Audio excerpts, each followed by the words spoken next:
Política é coisa de playboy? Hello everyone, mais um vídeo nesse canal finalmente. Eu gravei um vídeo sobre literatura, que eu tava lendo um livro, só que eu não acabei não postando porque eu também não finalizei o vídeo, porque preguiça, tá?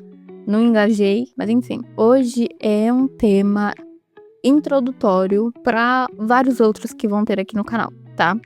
Não se assuste. Se você não me segue no Instagram, provavelmente você não sabe que eu faço esse conteúdo. Então me segue logo de uma vez pra você saber que eu sou uma criadora de conteúdo político. Então o que vocês mais vão ver aqui no meu canal é política, tá bom? Mas não política de uma forma como a gente tá acostumado a ver, talvez. Então, mais eleitoreira, essas coisas. Não vai ter política eleitoral aqui. Aqui é um canal de questionamento, é um canal de análises, é um canal onde eu também mostra um pouco do meu desenvolvimento de consciência, de classe, consciência política. E é isso, espero que vocês gostem, espero que vocês apoiem e até mais. Se política fosse coisa de playboy, eles não bateriam na nossa porta a cada eleição. Eles não viriam no nosso bairro pedindo voto, eles não prometeriam melhorar a nossa escola, eles não falariam de aumento na verba do SUS, eles não prometeriam que a tarifa do ônibus não vai aumentar, mas mesmo assim parece que a política não é pra gente. Por quê? Quem nos ensinou a pensar assim?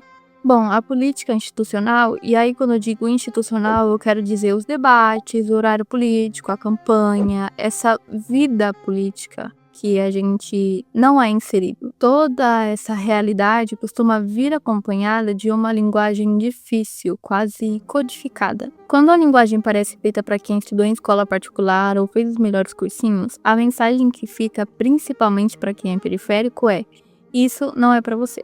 A gente aprende a lembrar da política só de 2 em 2 anos, e coincidentemente ou não, é também o único momento em que parecem lembrar da gente.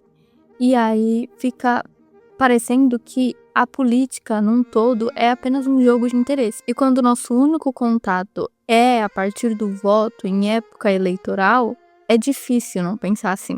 E numa realidade em que o rico muitas vezes é associado à soberba, que é uma opinião que se forma pelas experiências que a gente acumula ao longo da vida, através de relações pessoais ou de experiências alheias, por que nós iríamos querer consumir o que eles consomem? Estar onde eles estão, falar como eles falam. A distância muitas vezes vira rejeição. Hoje em dia nem tanto por conta dos coaches, né? Mas é uma realidade ainda, querendo ou não. Um bom exemplo é, em todo bairro tem aquela família com um pouco mais de condição financeira. E geralmente a criança dessa família é chamada de playboy ou patricinha. Porque, né, esse apelido ele vem como ofensa. E não necessariamente sobre a criança em si, o que a criança é. Mas sobre o que ela representa, né? Essa distância, a diferença. Então, tudo isso representa essa distância que vira rejeição. Mas pensando de forma prática, no período eleitoral principalmente, de quem que eles vão atrás? As propostas dizem respeito à realidade de quem? Quem depende de escola pública? Quem depende de transporte público? Quem depende do SUS? Quem sente primeiro os impactos quando o salário não acompanha o preço do mercado, do consumo, né?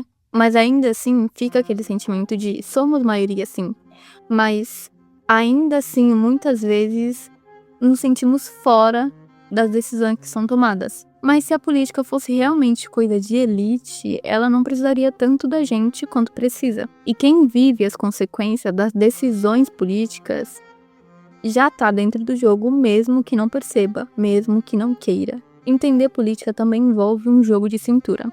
Ela é contraditória, principalmente porque envolve interesses diferentes. E esses interesses estão disputando o mesmo espaço. Então, quem já está confortável não tem pressa para mudar as regras, não tem pressa para mudar a estrutura. Quem precisa sobreviver todos os dias sente urgência. Mas uma realidade onde a gente sempre teve alguém dizendo o que pensar, aprender a pensar sozinho vira quase um ato de rebeldia, mesmo que inconscientemente.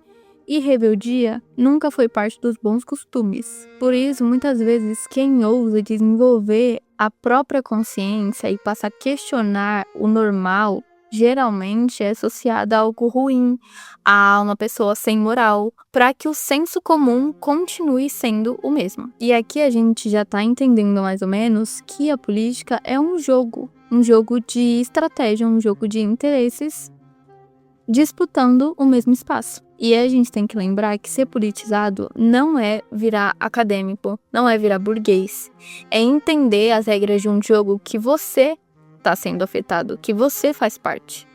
É saber cobrar, é saber identificar promessas vazias, é saber quando estão falando com você e quando estão falando sobre você. Então, por exemplo, a gente tem a questão atual da privação dos rios, né, Tapajós, e tem mais outros dois que eu não lembro o nome porque a minha memória é uma merda.